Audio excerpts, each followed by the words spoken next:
Jazakumullah katsir kepada Ustadz kami yang telah memberikan materi pada hari ini, yaitu materi lanjutan tentang kitab Najul Qasidin tentang hati ya. Sedikit merangkum dari apa yang beliau sampaikan. Di sini terdapat 3 pembagian hati. Yang pertama adalah hati penuh takwa, yang kedua hati penuh amarah, yang ketiga hati penuh keraguan atau yang sering disebut adalah nafsul lawamah, yaitu mencela atau mencaci dirinya sendiri. Dan tadi telah dijelaskan apa yang menjadi sistem kerja kerajaan hati ataupun jiwa seperti itu. Mudah-mudahan senantiasa kita dapat menjaga hati-hati kita untuk selalu bertakwa kepada Allah Subhanahu wa taala. Mungkin sedikit ya untuk kalau mendengar kata pembahasan hati ini kita ingat lagunya Aagim ya. Jagalah hati. Nah, ternyata dari lirik yang ada di lagu Jagalah Hati tadi nyambung ya dengan materi apa yang disampaikan. Mudah-mudahan senantiasa kita dapat mengamalkan agar hati-hati kita terjaga. Yang pertama, jangan dikotori karena hati ini adalah lentera hidup. Yang kedua, jangan dinodai karena hati adalah cahaya ilahi. Bila hati bersih, pikiran akan jernih dan hidup akan semangat dan gigih. Prestasi mudah diraih. Bila hati keruh, batin selalu gemuruh, seakan dikejar musuh dan tiada henti-hentinya ya. Dan Allah senantiasa ada ya mengancam di dalam Al-Quran, yaitu orang-orang yang disempitkan hatinya. Dalam Al-Quran dijelaskan. Nah, mungkin nanti bagi para bapak-bapak yang ingin bertanya, kita buka untuk sesi tanya jawab pada malam hari ini. Bismillahirrahmanirrahim. Assalamualaikum warahmatullahi wabarakatuh. Ustadz, mohon bertanya tentang peperangan hati di waktu subuh. Jadi pilihannya kita itu memakmurkan musola atau kita pergi ke masjid. Jadi hati ini selalu bertengkar gitu Pak Ustadz. Jadi pilihannya pakai kita sholat di musola karena kan jamaahnya sedikit. Kan kita juga harus memakmurkan musola gitu kan. Terus kita juga kan pinginnya sholat yang banyak jamaahnya gitu. Jadi rasanya kalau berdoa itu kan banyak yang aminnya gitu kan. Kalau misalkan kita sholat di masjid, kita merasa kita udah nggak memakmurkan musola. Dan terus kalau kita sholat di musola juga kayak gitu. Kita mending di sono gitu kan, di masjid. Nah, mending sholat di mana gitu-gitu. Kadang iya. Nah, itu tuh jadi apanya? Jadi dilema gitu Ustaz. Jadi hati ini jadi kadang kalau misalkan kita sholat di masjid, emang kan kalau ke masjid kita harus pakai kendaraan. Tapi sholatnya enak karena banyak jamaahnya. Aminnya tuh lebih afdol tuh ya Ustaz. Kalau misalkan imam amin banyak. Kalau di musola kita emang memakmurkan musola, tapi aminnya sedikit. Kadang makmumnya saya doang gitu kan. Gitu. Kadang pas saya datang ke musola juga nggak ada orang, masih ini gitu kan. Nah pertanyaannya, saya harus gimana tadi? Terima kasih. Assalamualaikum warahmatullahi wabarakatuh. Yaitu pertanyaan tentang penyakit hati dan bagaimana cara kita untuk menghindari, dan jika kita sudah terkena penyakit hati tanda-tandanya seperti apa, dan bagaimana cara mengobati hati yang sudah berpenyakit seperti itu Ustaz. Itu pertanyaan yang kedua. Cukup dulu? Ya. Cukup 2 dulu. Baik ya. Yang pertama pertempuran hati di waktu subuh. Ya, ternyata saya salah menduga ya, pertempuran hatinya ini pertempuran kebaikan semua ya. Pertempurannya ini sudah dua-duanya sudah menang ya. Sudah keluar rumah ya, untuk hati sudah memerintahkan ya, sudah keluar, berarti sudah akan memenuhi panggilan ya. Jadi ternyata level pertempurannya ini kelasnya sudah lain. Di kelas kebaikan ya. Nah, perkara apa, sholatnya di musola atau di masjid ya. Kalau tadi kenyataannya di masjid dengan sorangan ya, di musolanya, di musola cuma sendiri, nggak ada siapa-siapa ya, menghindari sholat sendiri daripada dapat 1 pahalanya, mendingan 27 kan ya. Kalaupun mau nunggu di musola kan ya, bismillah nggak ada ya, ya mendingan tentu apa yang lebih baik ya yang di masjid tentunya ya, mengejar yang di masjid. Tapi jauh ya, langkah-langkah kaki kita, insya Allah setiap langkah itu akan menjadi kebaikan.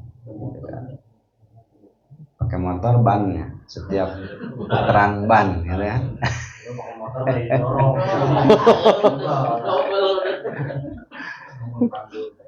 Ya, jadi saya kira itu mungkin bisa melihat ya mana yang lebih maslahat ya. Ya, kalau di musola juga barangkali perlu dihidupkan ya, perlu untuk mendakwahi yang lain lagi ya, itu juga yang bisa dipertimbangkan juga gitu kan ya. Kalau di musola ada ya nggak apa-apa, di musola juga sholat berjamaah juga di sana kan ya. Kan lamun ngan sorangan ya lebih baik ya cari yang berjamaah aja ke masjid. Tapi di musola misalkan cuma imam sama saya doang gitu kan, sama 27 kan ya, itu sudah masuk berjamaah, insya Allah. Saya juga ngajak yang tukang sayur yang duduk di saya ya. Terus kalau nggak itu jangan di sini pindah gitu. Nah, syaratnya itu doang ya. Jadi insya Allah khair ya, fi kullin khair ya. Jadi sama-sama baik. Ada kebaikan insya Allah ya. Baik, kemudian yang selanjutnya terkait dengan penyakit-penyakit hati ya.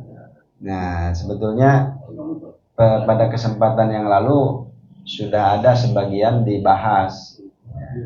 Jadi mungkin bisa sekalian iklan, tonton YouTube Majelas edisi 36 gitu ya.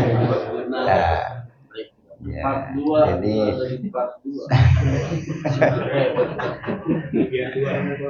sebagian sudah ada ya, Ustaz Sultan ya. Jadi sudah ada tentang penyakit-penyakit hati ya. Dan cara ya terlepas dari penyakit hati ya tentu dengan cara mujahadah ya, dengan cara kita memerangi ya penyakit-penyakit itu ya. Dan jangan disamakan orang yang punya penyakit hati dengan orang yang sakitnya sakit fisik ya. Itu juga kemarin sudah dibahas ya, perbedaan orang yang sakit fisik dengan orang yang sakitnya sakit penyakit hati ya. Penyakit hatinya hati yang bukan fisik ya. Kalau penyakit hatinya yang fisik kan liver ya, penyakit liver, bukan itu maksudnya.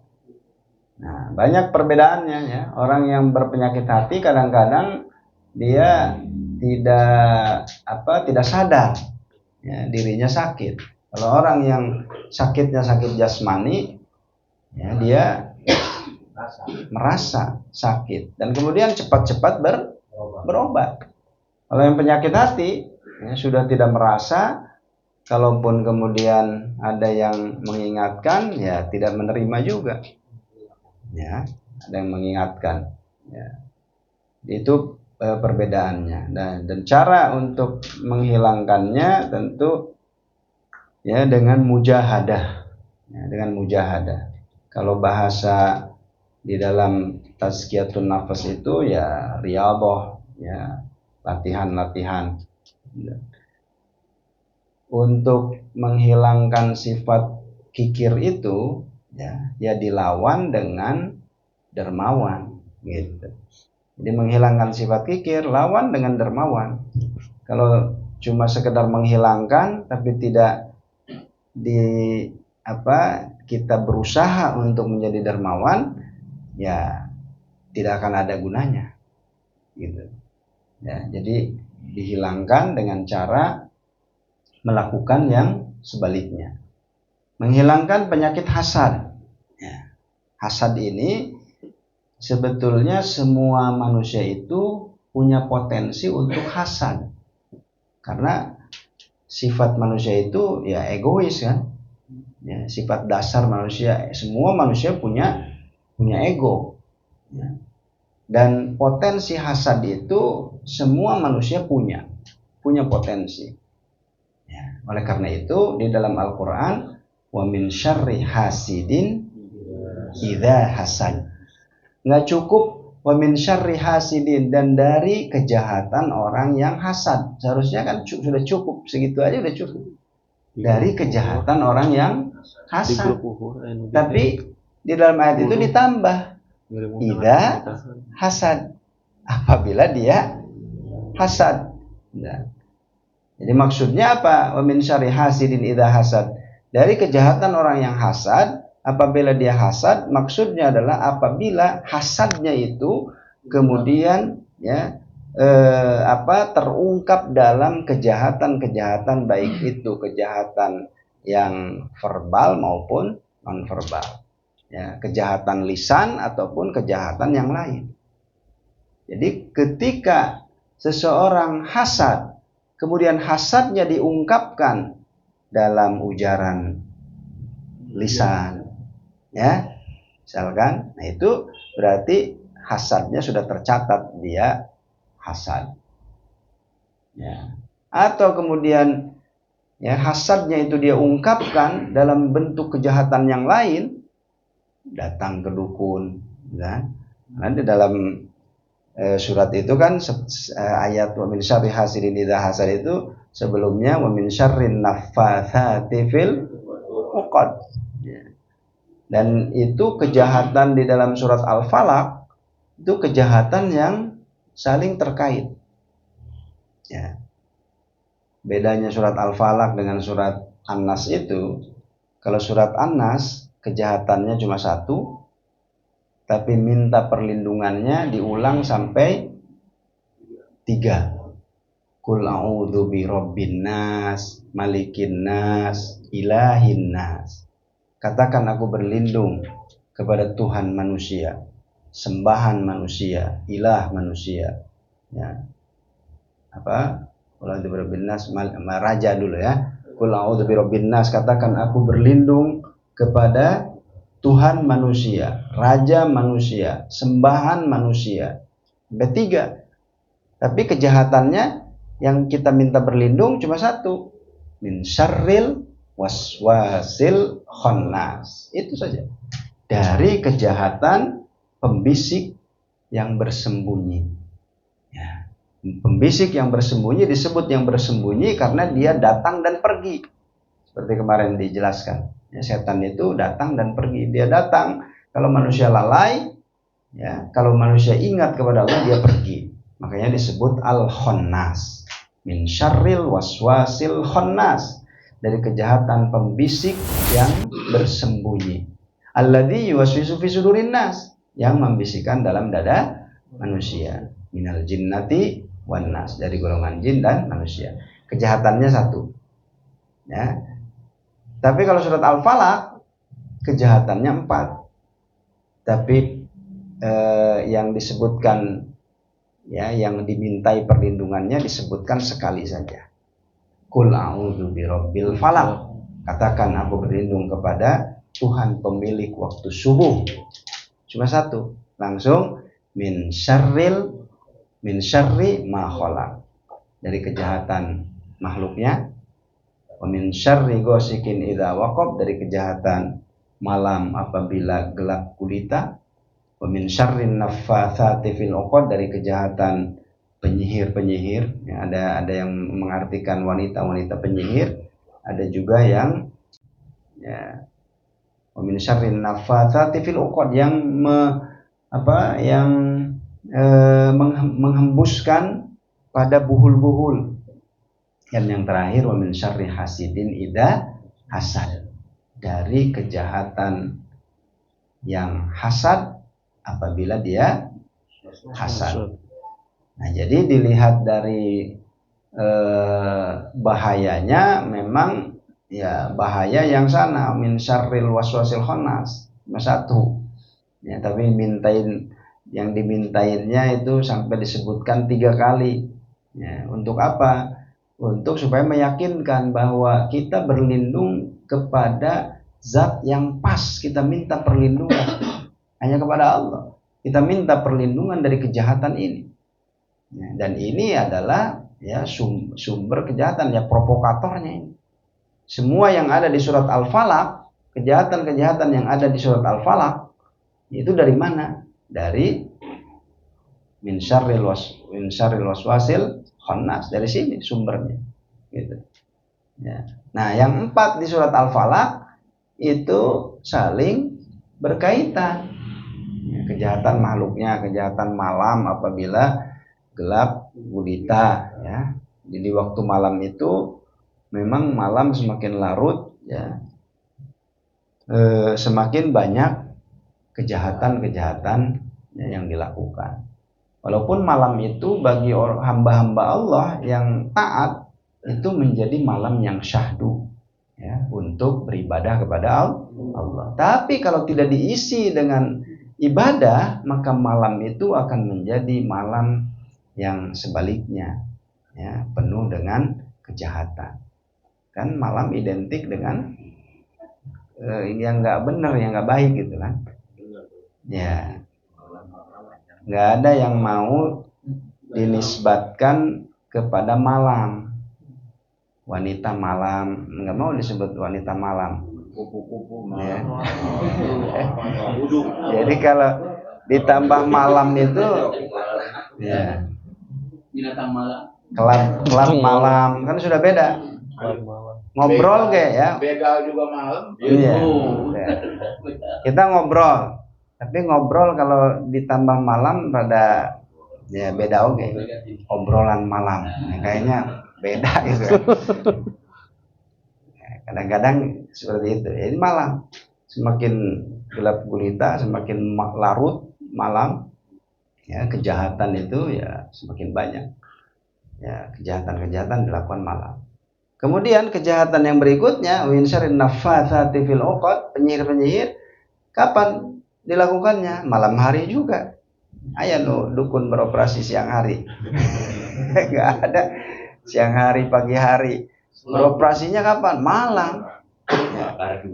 Iya kan, malam hari.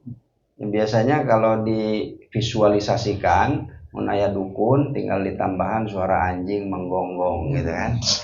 Supaya tambah anjing berbau. Nah, gitu. Ya. Ini di malam hari. Anjing berbau. Nah, ya ini kan saling berkait. Kemudian yang terakhir, dari kejahatan orang yang hasad, apabila dia hasad, kadang-kadang orang yang hasad itu melakukan kejahatannya berkolaborasi dengan dukun. Ya, berkolaborasinya dengan siapa? Yang ke atas ini. Ada orang yang iri dengan seseorang karena urusan jabatan kah atau apa, dia iri, datang ke mana? Dia paling datang ke dukun, datang ngasih fotonya si iri, oh iya, kan? Rambutnya panjang.